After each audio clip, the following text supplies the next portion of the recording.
سنت ہے، لنگی پہننا ہمارے آقا کی سنت ہے، اور کسی بھی کام کرنے جائیں تو جو جائز کام ہے اس کو سیدھے ہاتھ سے کریں، یہ بھی سنت رسول ہے۔ چپل پہننا ہے تو بھی اگر سیدھے طرف سے پہنے، یہ بھی سنت رسول ہے۔ مسجد میں جائے تو سیدھا قدم پہلے مسجد میں ڈالے، یہ بھی سنت رسول ہے۔ جب اسی طرح گھر سے باہر جائیں تو گھر سے نکلنے کی دعا پڑھ کے نکلے تو انشاءاللہ آپ جہاں جائیں گے الحمدللہ اللہ آپ کو عافیت کے ساتھ منزل مقصود تک پہنچا دے گا میرا مولا عز و جل۔ تو آپ اور ابھی کے موجودہ سمے میں لوگوں کا اللہ سے توکل اتنا کمزور ہو چکا ہے کہ آج کے تاریخ میں لوگ نہ جانے کس کس مصروفیت میں اور اللہ کی نافرمانی میں لوگ اپنے وقت کو ضائع کر دیتا ہے۔ ابھی کا نوجوان جو ہمارے بچے ہیں یا بچیاں ہیں، وہ لوگ تقریباً ابھی جو اپنے وقت کو جس کام میں انویسٹ نہیں کرنی چاہیے اس کام میں اپنے وقت کو انویسٹ کر دیتے ہیں میرے پیارے بھائی۔ تو جس کام اور ابھی بہت تقریباً ایسے ہمارے بھائی ہیں جو کہتے کیا ہیں کہ ہم ایجوکیشن حاصل کرتے تو ہیں، باقی ایجوکیشن حاصل کون سا ایجوکیشن حاصل کرتے ہیں؟ دیکھیے اسلام میں ہر ایجوکیشن حاصل کر سکتے ہیں آپ، کوئی منع نہیں ہے، کوئی رکاوٹ نہیں ہے، آپ بنداس ایجوکیشن حاصل کریں۔ باقی بات وہی ہے کہ ہر ایجوکیشن حاصل کرنے سے پہلے آپ اپنے بچیا کو سب سے پہلے قرآن کی تعلیم دلوا دیجیے۔ یہ آپ کے لیے، اسی میں آپ کے لیے بھلائی، اسی میں آپ کے لیے کامیابی ہے کہ اگر آپ کی بچی کسی بھی مدرسے میں پڑھتی ہو، کسی بھی کالج میں پڑھتی ہو، اگر اس کو کنیز فاطمہ ان کی زندگی کو اگر پڑھا دو گی الحمدللہ، انشاءاللہ آپ کی بچی کا بھی کسی بھی چیز کا شکار آپ کی بچی نہیں ہوگی میرے پیارے بھائی۔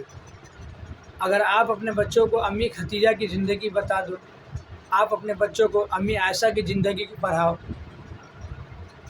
تو یہ سب پڑھاؤ گی تو اس سے کیا ہے کہ ہماری جو بچی ہے الحمدللہ جو گناہ کی طرف جاتی ہے الحمدللہ اس گناہ کی طرف نہ جا کے ہماری بچی یا ہمارا بچے صحیح راستے پہ جائے گا الحمدللہ۔ اگر اس کو سب سے بڑی بات ہے کہ اس کو نماز کی تعلیم بہت ضروری ہے، نماز اس کو ہر حال میں بتانا ہے۔ جب بچہ یا بچی جب بالغ ہو جائے تو بتایا جاتا ہے کہ ماں باپ اور بچے جو بھی گناہ کرتے ہیں ماں باپ کے نام اعمال میں لکھ دیا جاتا ہے۔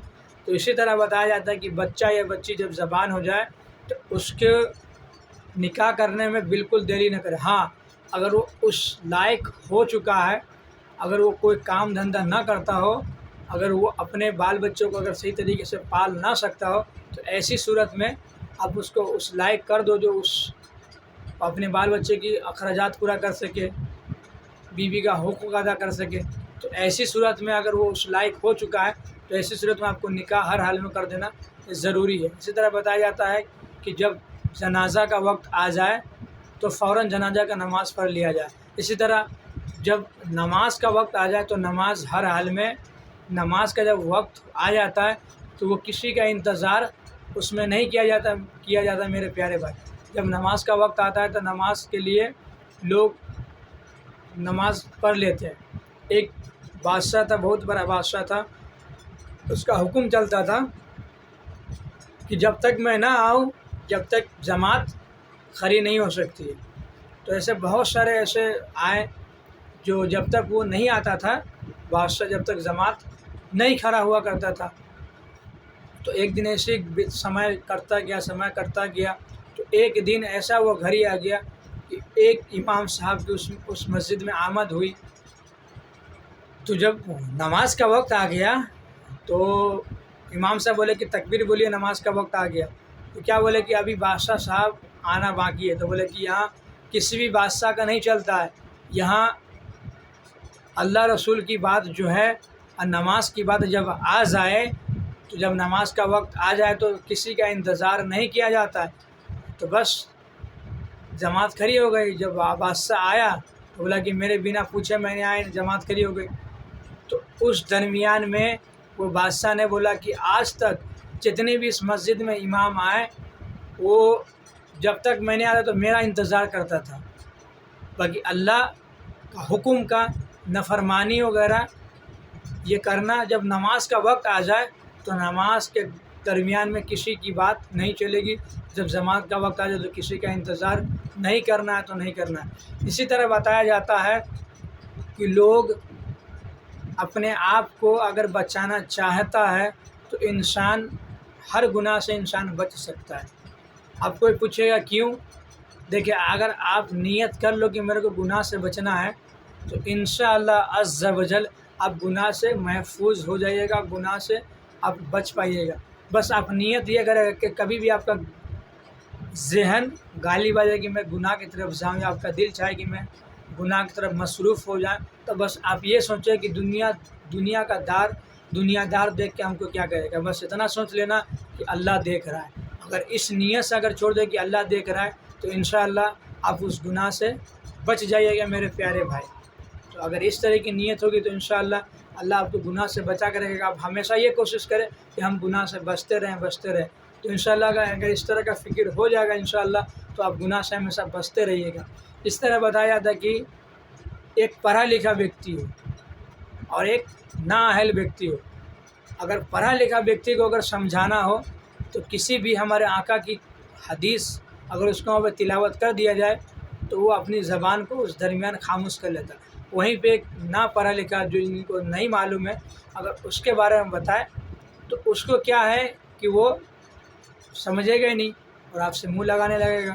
تو ایسے لوگوں کے بارے میں بتایا جاتا ہے کہ ایسے لوگوں سے آپ سلام دعا کریں، ان جو جس بھاشا میں اس کو سمجھ پڑے اس کو اسی بھاشا میں اس کو سمجھایا جائے، تب جا کے آپ کی بات کو وہ سمجھ پائے گا۔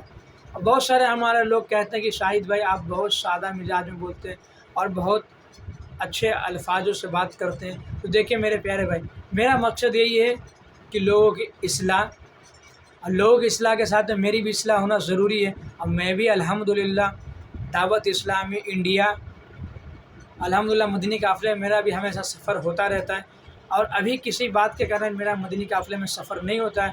تو دیکھیں مدنی قافلے میں اگر آپ انشاءاللہ سفر کرتے رہیں گے انشاءاللہ تو وہاں الحمدللہ علم دین کا خزانہ ہے۔